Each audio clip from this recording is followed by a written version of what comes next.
Hey guys, welcome back to my YouTube channel. Today I'm going to be discussing something pretty negative yet very crucial and important to animal owners, and that is what to do with your animals when you're leaving them home alone on holiday.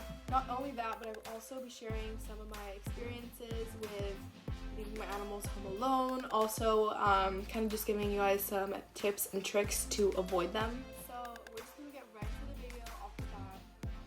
I have had so many bad experiences with leaving my animals home alone. It's something that I dread for a long time in advance of leaving on holiday.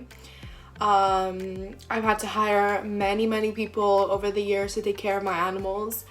Some have gone well, some haven't, and I do find that it kind of depends on the species of animal. So for example, I came home from Italy literally yesterday, and it turns out that my hamsters and my gecko in my basement have not been well taken care of whatsoever on holiday. They had not been fed, no water has been replaced or anything. My gecko hasn't been misted, nothing for 6 days. So you really want to make sure that who you hire is someone that you trust. I've had experience with this person. Maybe there was some sort of a mistake, but in the future I definitely have to be a lot more careful. But one way that you can avoid this is going to just, invite them to your house and kind of show what has to be done right in front of their faces so it's really clear to them. And then say, oh, like if you have any issues, just text me. You can write it down very clearly on paper. Those are my top tricks that I find works pretty well.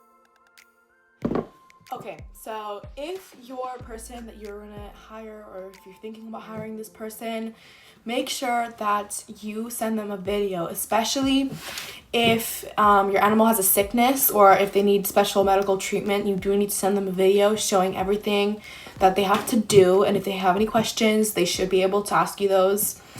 Asking people to take care of your pets that are necessarily, like, they say that they know how to take care of animals and they've had experience with animals is something that you really want to make sure that they know about, because you want to make sure they have common sense. That is surprisingly very important, even after very detailed instructions. So if you ask me for my top favorite tip, that would definitely be to ask for recommendations from literally anyone. That can be a friend, a cousin, a vet, a neighbor, or a random stranger that you see walking a dog. They might have some pretty good recommendations. Let's say you're in a situation where you have found someone that you think might be a possibly good pet sitter. What I think you should be doing is maybe get your dog to meet up with this person, see how your dog reacts, ask many questions about this person. Good signs are definitely something that you should be looking out for. This can be maybe your dog definitely jumping on the person, having their tail wagging. Also the pet sitter herself or himself asking about the dog, asking questions, and maybe questions that you wouldn't have thought of. Maybe saying, can I have your number so I can text you? If I have any questions, can I tell you? Just a very interested person who seems to want to do extra things for your dog's well-being. So something very important is to make sure that your pet sitter is properly taking care of your animal and isn't doing a sloppy job of it. So in my case, I do have cameras around my house so I can tell how long it takes for my pet sitter to finish and start and what time they come to. But initially you should get them to text you when they come and when they leave every single day. In my case, they come twice a day, every day. Usually it takes around 20 minutes, 25 minutes for all my animals, or at least that is how long it should be taking. So that's one way that you can ensure that your pet sitter is doing the right thing. When you come home from a trip, you want to make sure that you check everything, make sure that she has been doing the right thing. If she or he hasn't, text them, say, and if next time they don't fix what their issue is, you should probably hire a new pet sitter. So when you're in a situation where you are thinking about how much you should be paying your pet sitter, this is something that depends on two things in general. So that would be who is doing the job and how many animals they have to take care of.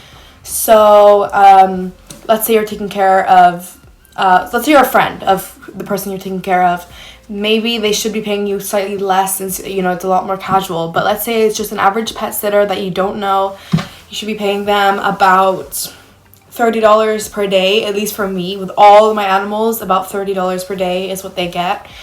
For the average person, I guess $15 for every hour, I think, is reasonable. But this is something that you can Google if you're not sure. That is it for this video. If you guys enjoyed it, give it a huge thumbs up, and also subscribe to my YouTube channel if you haven't already. I've been on a really tight schedule recently, so I haven't been posting too much, and my videos have been kind of short. But I do hope that this video was helpful for you guys. But yeah, I'll see you guys in my next video. Bye!